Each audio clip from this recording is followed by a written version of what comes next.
আসসালামু আলাইকুম রহমতুল্লাহি ওয়া বারাকাতুহ। সকল প্রশংসা আল্লাহ তাআলার জন্য। আলহামদুলিল্লাহ। দরুদ ও সালাম রাসূলুল্লাহ সাল্লাল্লাহু আলাইহি ওয়াসাল্লামের প্রতি। আল্লাহুম্মা সাল্লি আলা সাইয়্যিদিনা মুহাম্মদ। পরম করুণাময়, বিশ্বজগতের মালিক, সৃষ্টিকর্তা, পালনকর্তা, পরিচালক ও নিয়ন্ত্রক, তিনি আমাদের মহামহিম রব, আমাদের পালনকর্তা। আমাদেরকে তিনি সৃষ্টি করেছেন, এই পৃথিবীতে আমাদেরকে পাঠিয়েছেন। আমাদের বেঁচে থাকার জন্য যা কিছু প্রয়োজন সব কিছুই তিনি প্রদান করছেন। আমাদের উচিত মহান আল্লাহ তাআলার সাথে মজবুত ঈমানি এবং ভালোবাসার সম্পর্ক তৈরি করা, সম্পর্ক রাখা,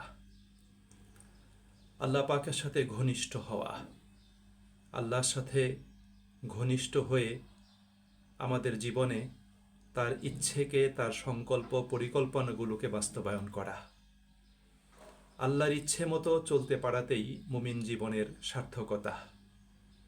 আমরা যদি আমাদের জীবনে আল্লাহ তাআলার ইচ্ছেগুলোকে বাস্তবায়ন করতে পারি, অর্থাৎ তিনি যা কিছু আমাদের জন্য করণীয় নির্ধারণ করেছেন সেগুলো সম্পাদন করতে পারি এবং যা কিছু নিষেধ করেছেন সেগুলো যদি বর্জন করতে পারি, তার নৈকট্য লাভের, তার ভালোবাসা অর্জনের, তার সাথে ঘনিষ্ঠ হওয়ার, সংযুক্ত থাকার, তার প্রিয় পছন্দের আমলগুলো যদি করতে পারি, এর মাধ্যমেই আমাদের ইহজাগতিক জীবনের শান্তি, সমৃদ্ধি এবং আখিরাতের জীবনের পরিপূর্ণ সফলতা নিশ্চিত হবে। সম্মানিত ভাই এবং বন্ধুরা, আমরা অনেক সময় আল্লাহ রাব্বুল আলামিন থেকে দূরে চলে যাই। মুমিন জীবনের উচিত আল্লাহ পাক থেকে দূরে চলে গেলে, আল্লাহ পাকের সাথে সম্পর্কের দূরত্ব তৈরি হলে কাল বিলম্ব না করে আল্লাহ পাকের কাছাকাছি চলে আসা। এখন আল্লাহ পাকের সাথে আমার দুর্বলতা তৈরি হচ্ছে, আমি আল্লাহ থেকে দূরে চলে গেছি, এটা বুঝবো কিভাবে? এটা বুঝার কিছু লক্ষণ রয়েছে। যেমন ইবাদত এবং নেক আমলে যদি অলসতা এবং অনাগ্রহ তৈরি হয়, ইবাদত করতে ভালো লাগে না, নেক আমল করতে ভালো লাগে না, সলাত আদায় করতে ভালো লাগে না, এরকম যদি অবস্থা তৈরি হয়, বুঝতে হবে আমি আল্লাহ থেকে দূরে চলে গিয়েছি, আল্লাহর সাথে আমার দূরত্ব তৈরি হয়েছে। দ্বিতীয়ত, যদি গুনাহ করতে খারাপ না লাগে, গুনাহের কাজ, মন্দ কাজ, অশ্লীল কাজ, এগুলো করতে যদি আমার কাছে খারাপ না লাগে, আমার হৃদয়ে যদি ব্যথা অনুভব না হয়, তাহলে বুঝতে হবে আল্লাহ পাকের সাথে আমার দূরত্ব তৈরি হয়েছে।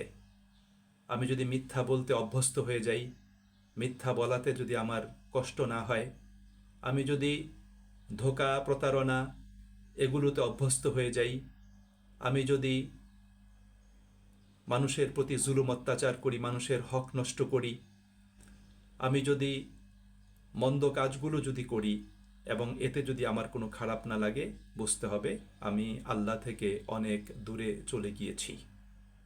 তৃতীয়ত, দুনিয়ার অর্থ সম্পদ এবং বস্তু সামগ্রীর প্রতি যদি আমার অতিরিক্ত আসক্তি তৈরি হয়, জীবনের লক্ষ্যই যদি হয়ে যায় যে আমাকে অর্থ সম্পদ এবং বস্তু সামগ্রী আমাকে অর্জন করতে হবে এবং সেটা যে কোনো মূল্যেই হোক, যে কোনো পথ পদ্ধতিতেই হোক, এই দুনিয়ার অর্থ সম্পদ এবং বস্তু সামগ্রীর প্রতি আমাদের লোভ, লালসা, আসক্তি আমাদেরকে আল্লাহ তাআলা থেকে দূরে সরিয়ে দেয় এবং এই আসক্তি, এই লালসা, এটা আল্লাহ পাক থেকে দূরে চলে যাওয়ার এটা হলো অন্যতম একটা লক্ষণ।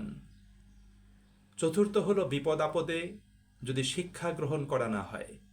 আল্লাহ তাআলা মানুষকে বিপদ আপদ দিয়ে পরীক্ষা করেন।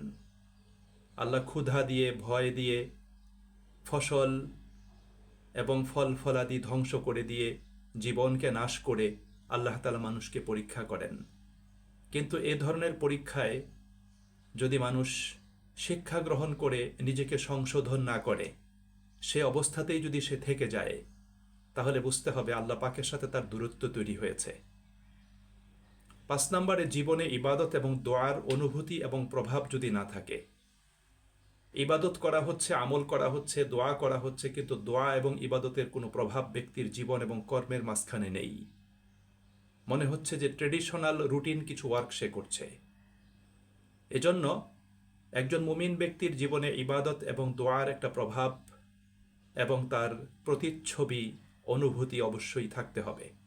এটা না থাকলে বুঝতে হবে যে ইবাদত রুটিন মাফিক হচ্ছে, কিন্তু আল্লাহ পাকের সাথে সম্পর্কের অবনতি হয়েছে, আল্লাহ পাকের সাথে দূরত্ব হয়েছে।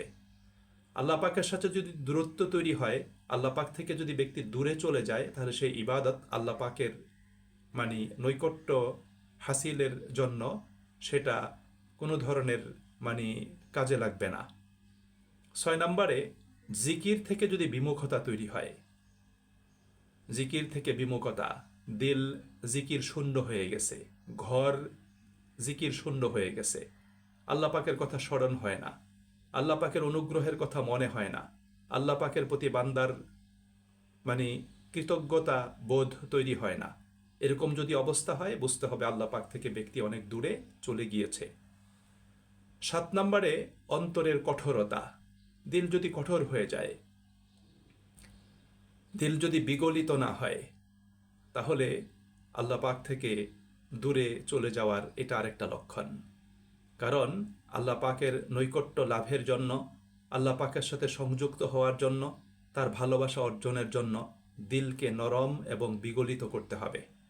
নরম এবং বিগলিত না করলে সেই দিলের ভিতরে আল্লাহ পাকের ভালোবাসা তৈরি হবে না, বরং আল্লাহ পাকের সাথে দূরত্বই তৈরি হবে। সর্বশেষ 8 নম্বরে হলো, আখিরাতের প্রতি যদি ইমানের দুর্বলতা থাকে, মনে রাখতে হবে যে ইমানের দিক থেকে আখিরাতের প্রতি ইমান এটা খুবই গুরুত্বপূর্ণ। আখিরাতে আল্লাহ পাকের আদালতে হাজির হওয়া, আল্লাহ পাকের কাছে জবাবদিহিতার অনুভূতি এবং চেতনা থাকা, এবং সেই ভয়ে সবসময় ভীত এবং সন্ত্রস্ত থাকা, এবং আখিরাতের জন্য প্রস্তুতি, প্রিপারেশন নেয়া, আখিরাতের জন্য পাথেয় সংগ্রহ করা, এটা যদি ব্যক্তির জীবনে যদি না থাকে, তাহলে বুঝতে হবে যে আপনার আল্লাহ পাক থেকে ব্যক্তির দূরত্ব তৈরি হয়েছে। মানুষের ভিতর যদি মৃত্যু ভয় না থাকে, কবরের ভয় যদি না থাকে, আখিরাতের জবাবদিহিতার ভয় যদি না থাকে, জাহান্নামের ভয় যদি না থাকে, বিচারের, মিজানের, হিসাবের, আমলনামার, পুলসেরাতের ভয় যদি না থাকে, তাহলে বুঝতে হবে ব্যক্তি বেপরোয়া হয়ে গিয়েছে, দুঃসাহসী হয়ে গিয়েছে, এবং আল্লাহ পাকের সাথে তার দূরত্ব তৈরি হয়েছে। সম্মানিত ভাই এবং বন্ধুরা, এই লক্ষণগুলো হলো আল্লাহ পাক থেকে দূরে চলে যাওয়ার লক্ষণ। এখন এই অবস্থা যদি তৈরি হয়, ব্যক্তি যদি এটা অনুভব করতে পারে, তখন তার করণীয় হলো তাওবা এবং ইস্তেগফার করে আল্লাহ পাকের কাছে চলে আসা। তাওবা মানেই হলো ফিরে আসা। আমি গুনাহের মাধ্যমে বা এই সমস্ত অবস্থা তৈরির মাধ্যমে আল্লাহ পাক থেকে যতটুকু দূরে চলে গিয়েছি, তাওবার মাধ্যমে আল্লাহ পাকের কাছে আমাকে ফিরে আসতে হবে। 2 নম্বরে, গুনাহের কাজগুলো পরিত্যাগ করতে হবে এবং মন্দ লোক, মন্দ সাথী এবং মন্দ পরিবেশ বর্জন করতে হবে, কারণ এগুলোর মাধ্যমেই মানুষ গুনাহে লিপ্ত হয়ে যায়।